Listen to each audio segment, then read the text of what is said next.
네, 안녕하세요. 지리와 역사를 이야기하는 지리는 역사다입니다. 오늘 해볼 주제는 38선은 누가 처음 그었을까? 라는 주제로 이야기를 해보고자 합니다. 저번 시간에 한반도 분단에 대해서 이야기를 하겠다라고 말씀을 드렸었는데요. 오늘날 한반도의 분단선은 휴전선이라고 불리고 있죠. 그 정확한 명칭은 사실 군사분계선이 맞거든요. 그런데 이 두 표현 말고도 38선이라고도 불리고 있습니다. 그런데 이 38선은요, 사실 휴전선이 그어지기 전에 이 한반도에 그어졌던 군사분계선이거든요. 이 38선은 일반적으로 미국이 소련의 남하를 막기 위해 그은 선이다 이렇게 알려져 있습니다. 그러니까 소련을 경계하기 위해서 그은 선이다 이런 뜻이 되는 건데, 사실 이 부분에 대해서는 조금 더 다뤄볼 필요가 있다 이렇게 보여지고요. 미국이 이 38선을 그은 이유로 38선은 우리 한반도의 분단선을 나타내는 표현으로 여전히 쓰이고 있다 이렇게 말씀을 드릴 수 있을 것 같아요. 그런데 미국이 이 38선을 긋기 이전부터 한반도의 분단선들이 존재했었거든요. 오늘은 한반도 분단선의 역사에 대해서 설명드리도록 하겠습니다. 먼저 분단선에 대해서 이야기하기 위해서 1894년 동학농민운동이 발발했던 시기로 가볼 필요가 있을 것 같습니다. 이 동학농민운동이 발발하자 조선 정부는 청나라에 지원군을 요청하게 됩니다. 그래서 청나라 군대가 아산에 도착하게 됩니다. 이 청나라가 아산에 들어오자 일본군이 인천으로 들어오게 돼요. 이 일본군이 들어온 이유는 청나라와 일본 간에 맺었던 텐진 조약 때문입니다. 이 텐진 조약에는요, 조선의 중대한 사항이 발생하게 되면 청나라와 일본 모두 한반도에 군대를 파견할 수 있다 이렇게 적혀져 있거든요. 그 조항에 따라서 이제 일본이 인천으로 들어오게 된 겁니다. 이에 영국 외상 킴벌리가 청나라와 일본 두 나라가 한반도를 분할 점령하는 것을 제안하게 됩니다. 이 제안에는 이 청나라는 아산에서 평양으로, 그리고 일본은 인천에서 부산으로 이동하는 안이 있었다고 하는데요. 그런데 이 영국이 청나라와 일본 두 나라의 갈등을 해결하려고 노력할 필요가 있나, 이러한 생각이 들거든요. 사실 영국은요, 당시 아시아의 침략을 계획하고 있던 러시아와 프랑스 동맹, 러블 동맹을 저지하고자 했습니다. 이때 영국은 청나라와 일본을 통해서 이 러블 동맹 세력을 견제하고자 하였습니다. 여기서 알고 가야 하는 부분은 러시아는 얼지 않는 항구 부동항을 얻고자 노력하고 있던 상황이고요. 그리고 당시에 영국의 라이벌은요, 이 러블 동맹 중에 영국이 프랑스 옆에 있으니까 프랑스겠구나 이렇게 생각하실 수도 있는데, 당시 영국의 라이벌 국가는 프랑스가 아니라 러시아였습니다. 이러한 상황 속에서 청나라와 일본이 전쟁을 하게 되면 영국의 계획이 틀어지게 되거든요. 그러한 점을 방지하고자 한반도 분할안을 제안하게 되었던 겁니다. 이러한 영국의 제안에 이제 청나라의 이용장은 찬성하게 되는데요. 그런데 일본의 무츠 무네미츠 외상은 이 부분에 대해서 끝까지 반대를 하게 돼서 그 중재안은 흐지부지 되고 맙니다.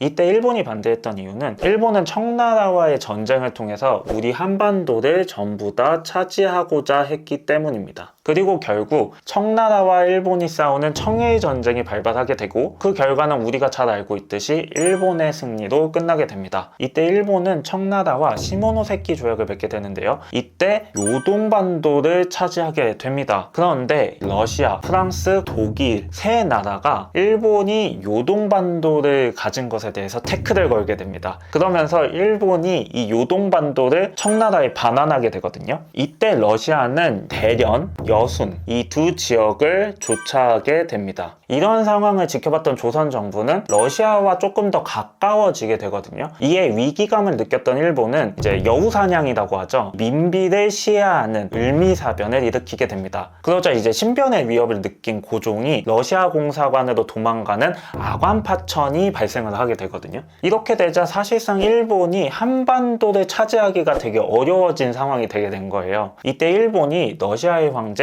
니콜라이 2세의 대관식이 열리게 되자 야마가타 아리토모라는 사람을 파견해서 한반도 분할안을 제시하게 됩니다. 그 내용을 살펴볼 건데 일본어 원문으로 되어 있거든요. 근데 제가 사실 일본어를 못합니다. 그래서 여기에 적혀져 있는 한자들로 이제 제가 의역을 한 건데, 혹시나 일본어를 잘 아시는 시청자분들이 계시다면 제가 이제 오역을 했을 수 있거든요. 그 부분에 대해서는 이제 지적해 주시면 더보기란에 적어 놓도록 하겠습니다. 있습니다. 양국이 별도의 출병이 요구될 경우 저 땅을 남북으로 분획한다. 이때 이제 38선을 제시했느냐 39선을 제시했느냐를 두고 이야기가 많은데요. 미국 학계와 러시아 학계에서는 38선을 제시했다 이렇게 주장을 하고 있고, 일본 학계에서는 39선을 제시했다 이렇게 주장을 하고 있습니다. 그런데 사실 38선이냐 39선이냐는 사실 그렇게 크게 중요하지 않거든요. 왜냐하면 러시아의 매무 대신 노바노프가 한반도 분화단에 대해서 계속 반대를 했기 때문입니다. 하지만 결국 일본과 러시아는 한반도 분할에 대해서 합의문을 이끌어내게 되는데요. 원인의 내외 여하를 불문하고 조선국의 안녕 질서가 문란해지거나 장차 문란하게 될 위험이 있으므로 일로 양국 정부가 양국 식민의 안녕을 보호하고 전신선 유지의 임무가 있는 군대 외에 각기 합의하에 다시 군대를 파견하여 내국 관원의 원조가 필요하다고 인정될 때 양국 정부는 각 군대 간의 모든 충돌을 예방하기 위해 양국 정부의 군대 사이에 온전히 점령하지 않은 공지를 존재하도록 하여 각 군대의 용병 지역을 확정하도록 한다. 이 합의문은요, 평시는 아니지만 비상시에 한반도를 분할 점령하기로 한 최초의 합의문이다 이렇게 말씀을 드릴 수 있을 것 같습니다. 사실 이때까지만 하더라도 한반도는 이 일본보다는 러시아가 조금 더 유리한 상황이었거든요. 근데 시간이 흐름에 따라서 약간 변화를 겪게 됩니다. 1899년에 중국에서 의화단 운동이 일어나거든요. 이 의화단 운동은 반외세 운동이다 이렇게 말씀을 드릴 수 있을 것 같은데, 이때 서양의 열강들은 중국에 군대를 투입하게 되거든요. 결국에는 이 신축조약이라는 조약을 맺게 되고 서양의 열강들이 군대를 철수하게 됩니다. 그런데 러시아는요, 만주 지역에 투입했던 군대를 철수하지 않았습니다. 이러면서 다른 서양의 열강들의 눈치를 보게 되는 그런 상황이 발생을 하게 되었어요.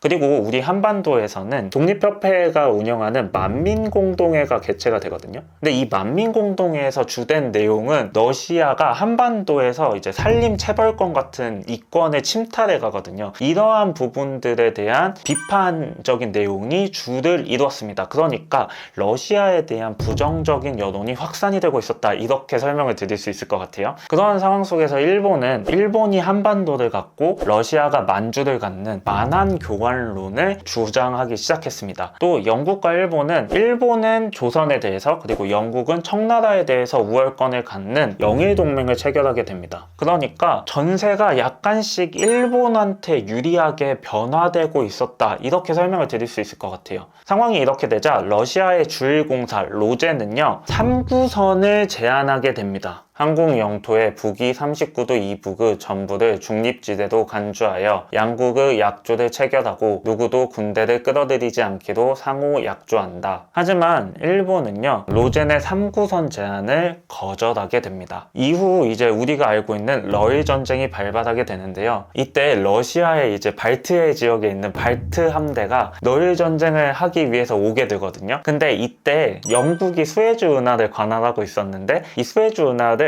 못 가게 만들어요. 그래서 아프리카의 희망봉을 거쳐서 결국 대한해협까지 오게 되는데 이때 일본한테 크게 패하게 됩니다. 그런데 이때 우리나라에서 최초로 빼앗긴 땅이 바로 독도입니다. 결국 러일 전쟁에서 일본이 승리함에 따라서 우리는 을사능약도 맺게 되고 한일합방이라는 국치도 경험하게 되면서요, 결국엔 일제강점기에 돌입하게 됩니다. 이후 제2차 세계대전 때 카이로 회담과 포츠담 회담을 통해서 한반도의 독립에 대한 이야기가 나오게 되고요. 이때 미국은 미영 중소 4개국이 이 한반도를 신탁 통치해야 된다고 생각을 했습니다. 이러한 미국의 생각은 얄타 회담을 준비하는 과정 속에서 잘 나와 있거든요. 가능한 한국의 점령군과 군정의 연합국의 대표를 두어야 한다. 조금 더 보도록 하겠습니다. 그러한 대표는 미국, 영국, 중국, 태평양 전쟁에 참여하는 것을 전제로 하는 소련과 같은 한국의 장래 지위에 실질적인 이해관계가 있는 나라들이 되어야 한다. 이때 이제 미국이 그린 그림을 보게 되면 경상도와 충청북도 그리고 경기도와 강원도를 미국이 얻고요. 전라도와 충청남도 지역을 중국, 그러니까 지금의 대만 정부가 갖는 거고요. 황해도와 평안도는 영국, 그리고 함경도를 소련이 갖는 그림을 그리고 있었습니다. 그러니까 미국은 혼자서 한반도를 독식하겠다라는 생각을 갖고 있지 않았다라는 것을 알 수 있고요. 소련과 함께 한반도를 분할 점령할 생각을 갖고 있었다라는 것도 알 수 있는 겁니다. 그러나 이러한 미국의 이 생각은요, 얄타 회담에서는 논의되지 않았습니다. 다만 미국은 소련이 독일과의 전쟁이 종결된 이후 3개월 이내로 대의전에 참전하기로 약조를 받게 됩니다. 근데 이게 굉장히 중요한 게 뭐냐면 소련과 일본은요, 당시에 중립조약을 체결하고 있었기 때문에 참전을 이끌어냈다는 것이 당시 미국한테는 큰 의의가 있었다, 이렇게 볼 수 있을 것 같습니다. 그래서 우리 한국이 독립되기 7일 전인 1945년 8월 8일 날 소련이 일본에 선전포고를 하고 전쟁에 참전을 하게 됩니다. 그런데 당시 미국은요, 오키나와에서 일본군과 치열하게 전투 중이었거든요. 그에 반해서 소련군은 정말 빠르게 내려오기 시작을 했습니다. 이에 미국은 소련에게 38선 이북까지만 점령할 것을 제안하게 됩니다. 이러한 내용은 딜러스크 대령의 증언에서도 확인을 해볼 수 있거든요. 한번 살펴보도록 하겠습니다. 소련이 동의하지 않을 경우 실제로 미국 군대가 도달할 수 있는 곳보다 더 나아가긴 했을지라도 우리는 미국의 관할 지역 내 한국의 수도를 포함시키는 것이 중요하다고 생각되었기에 38도선을 추천하였다. 이러한 미국의 38도선 제안을 결국에 러시아는 받아들이거든요. 물론 에드워드 로우니 장군이 쓴 운명의 일도에서는요, 딜러스크 대령은 본래 39도선을 제안을 했었는데 링컨 장군이 지정학적 이유에 근거를 대면서 38도선으로 정했다, 뭐 이러한 내용도 하고 있습니다만은 사실 이 38도선이냐 39도선이냐 이러한 내용보다는요, 결국 러시아가 이 부분에 대해서 동의를 했다는 부분이 굉장히 중요하다, 이렇게 말씀을 드릴 수 있을 것 같아요. 왜냐하면 아까도 말씀드렸듯이 미국은요, 오키나와에 머물러 있었거든요.